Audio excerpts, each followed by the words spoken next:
13 साढ़े 13 डिग्री से ऊपर नहीं लग रहा मुझे।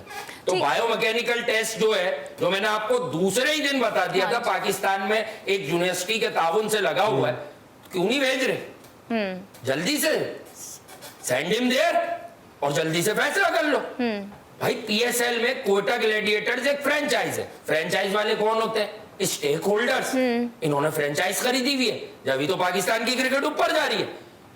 तज्जिया तनकीद अपनी जगह, इनका एहतराम भी वाजिब है। वासे भाई, कोयटा इतने क्रूशल मूवमेंट पर अपना मोस्ट इकोनॉमिकल बॉलर खो दे, ये में आ रहे भाई। वासे तो भाई बड़ा हल बताएं, unfortunate हल भी है। इस ऐसे लड़कों को और ऐसे खिलाड़ियों को कैसे बचाया जा सकता है? हमारे जो एक्स क्रिकेटर्स जो हैं, जो रोजाना की बुनियाद पर सिर्फ और सिर्फ तनकीद कर रहे हैं, क्या उनको नहीं चाहिए कि इस तरह के खिलाड़ियों को सपोर्ट किया जाए?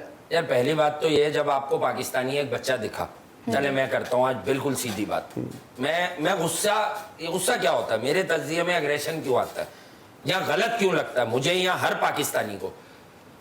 500 विकेटें हैं अश्विन की। आप एक बार बताओ, उसने विकेट ली थी, आप उसकी अच्छी बॉलिंग पे तज्जिया करते, आपके पास उसकी बॉलिंग दिख गई, आपको मेरी परफॉर्मेंस दिख गई, आपको मेरी परफॉर्मेंस दिख गई, ठीक है, और आप मेरी आंखों पे बातें कर रहे हैं। तो बात से आपने तो ये हमें पहले ही बता दिया था। I am surprised and equally amazed कि हमारे फॉर्मर क्रिकेटर्स और एनालिस्ट ये नहीं देख सके। नहीं, हमें कुछ कहाँ आता है यार, सब तो लोगों को ही आता है, हम तो कभी कहते भी नहीं, हम तो यहाँ मोहब्बत में बैठ गए तो कोशिश करते हैं। देखें, अब मैं आपको बताता हूँ, मैं वो आदमी नहीं हूँ जो सिर्फ क्रेडिट ले लूँ, मैं रोज़ाना अपनी भी इस्लाह करता हूँ। मैंने आपको ये, आपने 3 से 4 दफ़ा मुझसे बातें की क्योंकि हॉट टॉपिक है। एक बार जब इसने पहले मैच में परफॉर्मेंस दी, तब मैंने क्या कहा कि फॉर्मर क्रिकेटर्स अगर ये तज्जिया कर रहे हैं अश्विन वर्सेस उस्मान तारिक पॉज पर, तो ज्यादती है। उस लड़के ने बॉलिंग क्या की। फिर मैंने आपको ये बताया कि क्रिकेट की एक बहुत बड़ी वेबसाइट पर ये राइट आर्म ऑफ ब्रेक आता है। भाई ये रिस्ट स्पिनर है, इसे लिखना चाहिए राइट आर्म गुगली। अब लोगों को इतनी सेंस भी नहीं है किस बॉलर को, अच्छा एकदम से टर्म चेंज हो जाए ना, सब सटपटा जाते हैं, ये भी कोई बॉलर हो सकता है जो उसका खासा है वो। फिर जब ये सब कुछ हो गया तो मैंने आपको इशारतन कहा था इसे थोड़ा सा ज़रा खेलने दीजिए, मुझे तो समझ आ रहा है कि ये होने क्या जा रहा है। जब आपने अश्विन से कंपेयर किया, उसकी बॉलिंग की तारीफ नहीं की, उसको डिफेंड नहीं किया, तो गोरे एम्पायर को मौका मिला, उसने मौके पे मारा चौका। जब सब कुछ हो गया ऑफिशियल, फिर आपने मुझसे दोबारा सवाल किया। मैंने कहा बायोमैकेनिकल टेस्ट हुए बगैर कोई कुछ नहीं बता सकता, लेकिन मैं नेकेड आई से जितनी मुझे अकल मिली है, मैं आपको यह बता रहा हूं कि उसकी एक सरप्राइज डिलीवरी में मुझे प्रॉब्लम हो सकता है, थोड़ा सा हो, मैं नेकेड आई से बता रहा हूं ना, लेकिन उसकी नॉर्मल डिलीवरीज मुझे 14 डिग्री के आसपास लगती हैं। अगर मैं सोचूं, मैं बहुत कुछ एनालाइज करके बोला, मैं भी देख रहा था इसके एक्शन को। अब फर्क क्या आया, आज मैं सुरखरू हूं तो मैं तारीफ मतलब अपने नाम की कसीदे पढ़ूं, नहीं, मुझे डर लगा रात का मैच देखकर।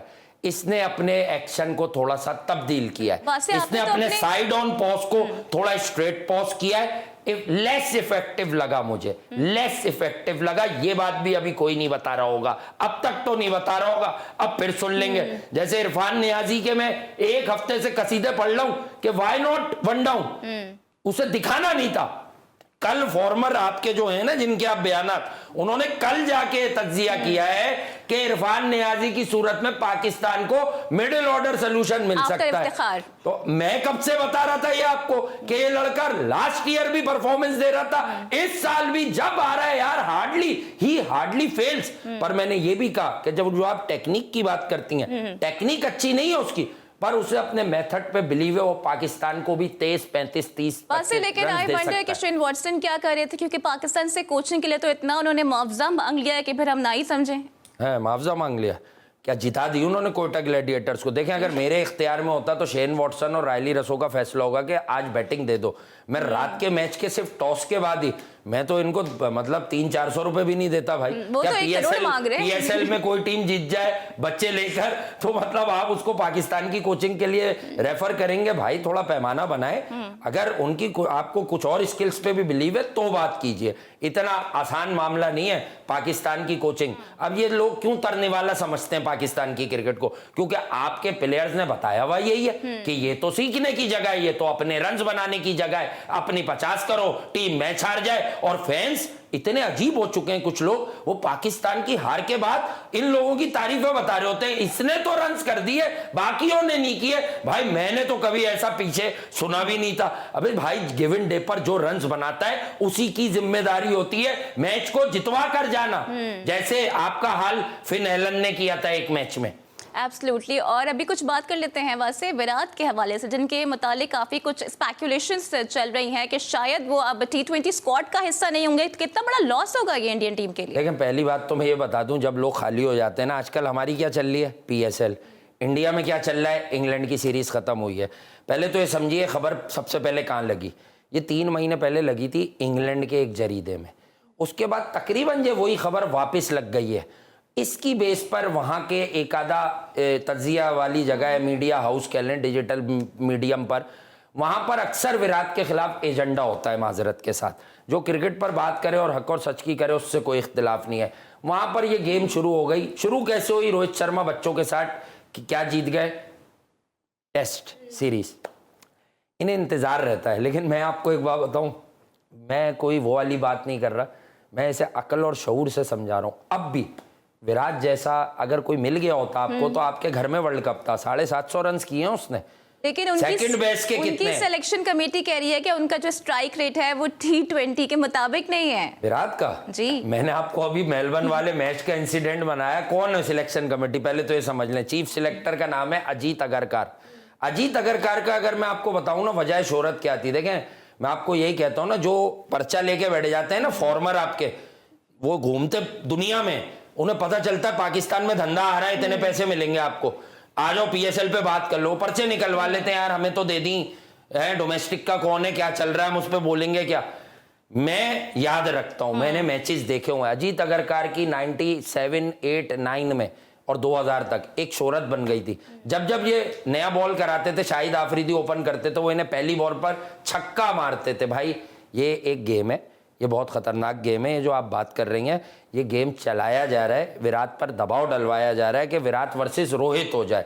विराट कोहली के बगैर तो ये 2022 के वर्ल्ड कप में क्वालीफाई नहीं करते। शर्मा को भी विराट से मसला था, जो अभी सिलेक्टर हैं उनको भी मसला है, और फिर इनकी रिप्लेसमेंट में कौन किसको देख रहे हैं? देखें चेतन शर्मा को मसला नहीं था, वो गंगोली वाली चेन थी। चेतन शर्मा झूठ बोल रहे थे कि मैं तो वहां खड़ा हुआ था, विराट से बात हुई थी गंगोली की। विराट तो हर मसला अपने फैंस के सामने रख देते हैं या BCCI के सामने। विराट के बगैर सूर्या सब अपनी जगह अच्छे क्रिकेटर्स हैं, विराट के बगैर ये पाकिस्तान के खिलाफ 80 रन पे मेलबर्न में पैकते। डंके की चोट पर बोलता हूं, और डंके की चोट पर इंडियन फैंस भी इस बात को मानते हैं कि उस दिन आपकी बॉलिंग पागल कर चुकी थी। अगर विराट आउट होकर चला जाता, ये 20 मिनट में पूरी टीम बाहर थी। शायद मैं ज्यादा बोल रहा हूं, उस वक्त हारिस रऊफ बहुत खतरनाक बॉलिंग कर रहा था। देखें जब हम किसी को डिफेंड करते हैं तो इसका मतलब नहीं हम किसी और पर तनकीद करें। अभी रोहित शर्मा को सुन लें, यह भी बड़ा टाइम है, क्योंकि एक खबर थी कि विराट शायद IPL में भी अवेलेबल नहीं होंगे। लेकिन उनको तो बैक कर रहा है ना उनका बोर्ड, विराट पे एक क्वेश्चन मार्क है, और विराट के बगैर आप भारत की प्लेइंग 11 को कैसे रेट कर रहे हैं? यार देखें, एक तो पहले मैं बताऊं, इन दिनों क्रिकेट है एडवर्टीजमेंट का गेम। एक तो एडवर्टीजमेंट आदि हो जाएगी वर्ल्ड T20 की, वहां से फरमाइश आ जाएगी, ये प्रेशर काफी नहीं है। विराट का T20 वर्ल्ड कप्स में जो एवरेज है वो देख कर ना बड़े बड़ों की आंखें बाहर आ जाती हैं। कोई 70-80 की औसत है, पता नहीं कितने मैन ऑफ द मैच हैं, 2 मैन ऑफ द टूर्नामेंट्स हैं T20 वर्ल्ड कप्स में उसके। वो कोई सोशल मीडिया की प्रमोशन पे थोड़ी खेल रहा है, he is the living legend of international cricket right now. ये दुकानें बंद हो जाएंगी सबकी। हम तो उन्हें लेवल लेजेंड समझते हैं, अपना बोर्ड। अरे सारे फॉर्मर प्लेयर जिनके इनसिक्योर हो रहे हैं, जो 90s में पाकिस्तान से जीतते नहीं थे, इनको समझ आ गई है कि विराट 2 साल और खड़ा रहा तो हमारा कहीं कोई नाम लेवा नहीं होगा। तो लेट्स सी, अब देखते हैं कि विराट भारत के T20 स्क्वाड का हिस्सा होते हैं या नहीं होते हैं। और PSL भी अपनी आबोताब के साथ जारी है, और कल पहला प्लेऑफ मुकाबला होने वाला है, और I think it will going to be a interesting game of cricket. तो कल होती है आपसे मुलाकात, same time same place. Till then take care, अल्लाह हाफिज।